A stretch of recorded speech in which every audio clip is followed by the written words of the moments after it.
Let's start with the positives of what I liked about Redwood on Broadway. For one, it very much reminded me of like seeing a music video played out before my eyes. Like Sunset Boulevard is like seeing a movie on stage. This was like watching a music video on stage. And I think that the creatives were sort of inspired by these immersive art exhibits. I've been to a couple. There was that Van Gogh one in New York City a couple of years ago, and then I also have been to one in London. I love those things. So I thought I was really going to love this production. Spoiler alert, I didn't, or not too much.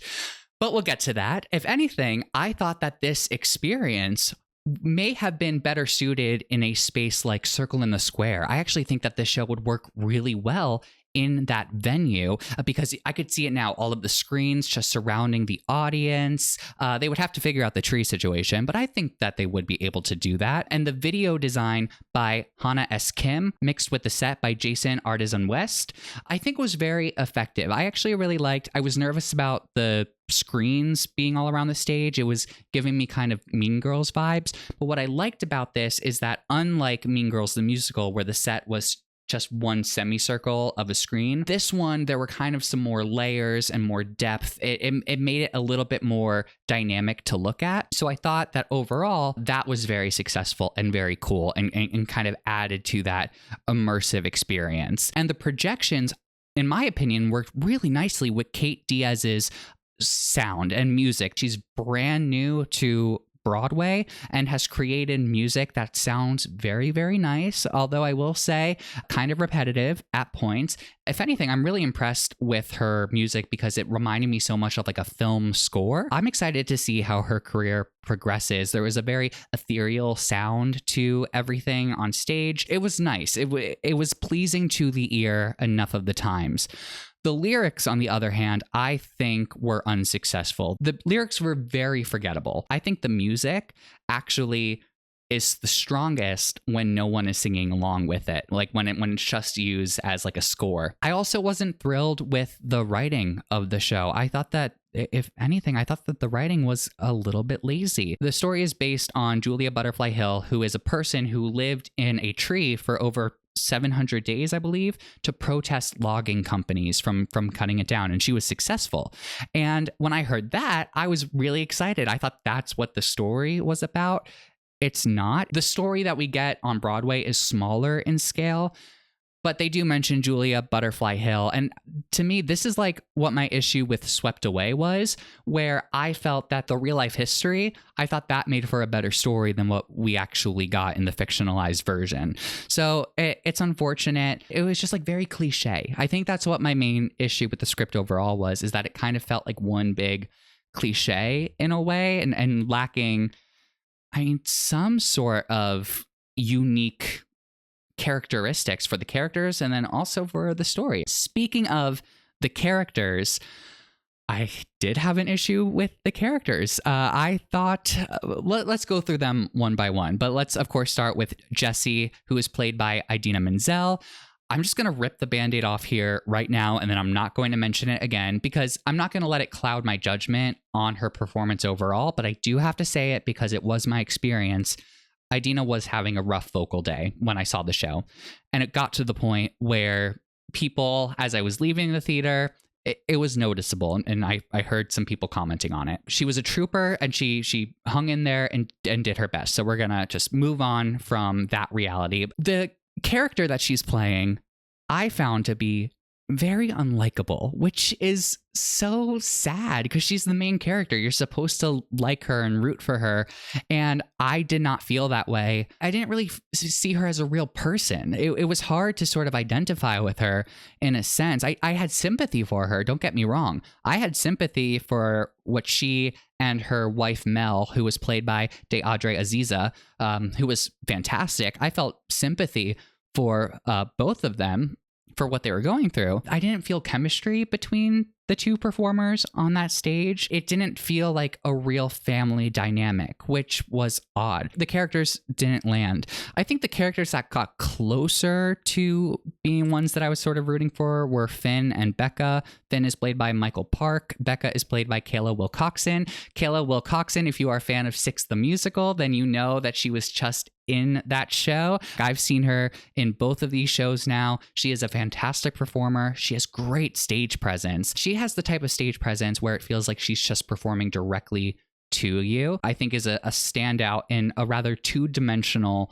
role. She does the best that she can with this character. Michael Park does really well too. Again, his character, there's some conflict that is mentioned between him and his son and his family. Like, he's just like never around, and I don't know why. Like, I think maybe they explain why he just isn't with his family a lot, but that's like his biggest flaw is like he just like wants to fix people and help them get through whatever they're getting through, so he neglects his family. It was really odd.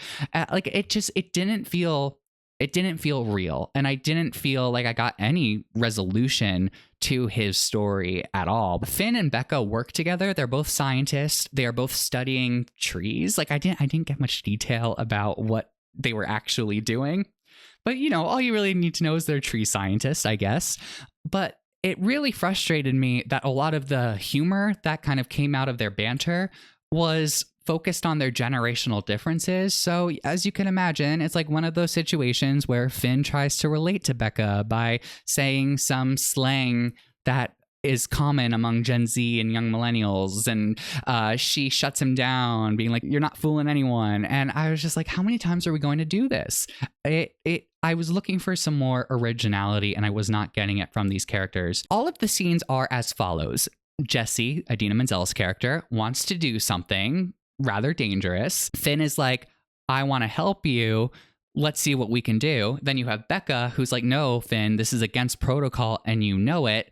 And then Jesse gets her way no matter what. And that's what every scene felt like when it was these three performers on stage. And they even acknowledge it in the script, which I was very annoyed at. It makes it seem like the creative team identified that this was an issue in the script, and it sounds like they were just like, "Oh, you know what, let's just acknowledge it so that it looks intentional." And to me, that felt like it was lazy writing. The one character that I actually felt very emotionally attached to was Spencer, who is played by Zachary Noah Piser. Spencer is Jesse and Mel's son.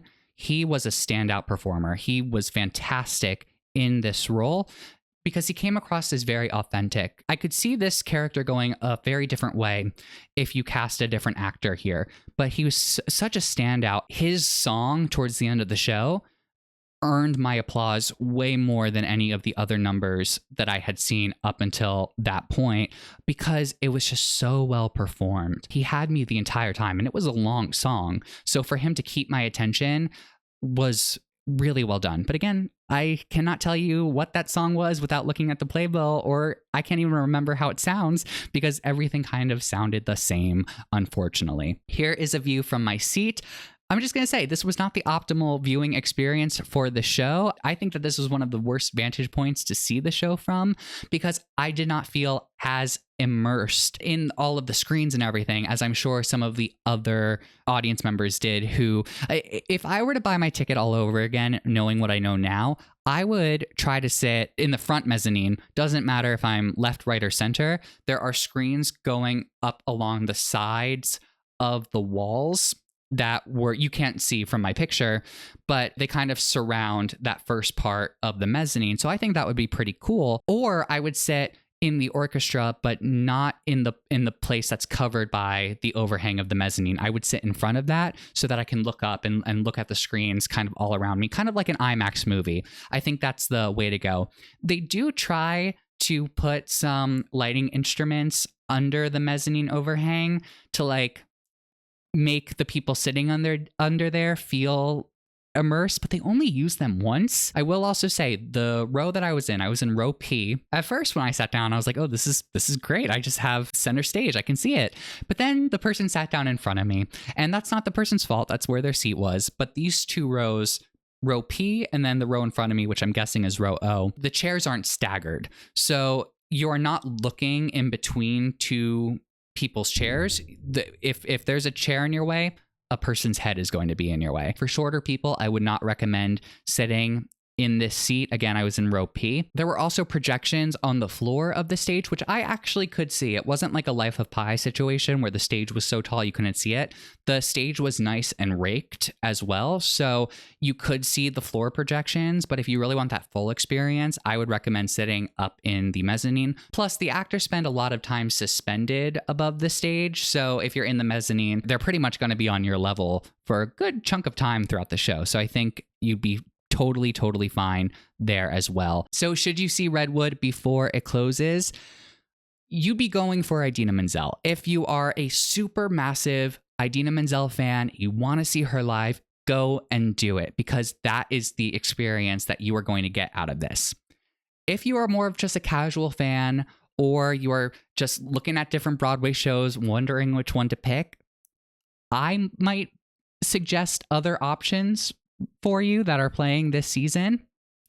I just didn't think the show was as strong as it could have been, or as strong as some of the other options that are currently playing on Broadway. And it makes me sad to say. I actually think it would have worked much better as sort of a concept album, or maybe in partnership with Spotify or Apple, doing some sort of a music video type telling of the story. I think that would have worked out a lot better. I just don't think that it worked on this stage. Those are my thoughts on Redwood now playing at the Nederlander Theater. I would love to read your thoughts in the comment section below. I would also really appreciate it if you gave this video a thumbs up, and don't forget to check out some of my other reviews and theater related content on my channel. Thank you so much for watching, and remember to stay off your phones while at the theater.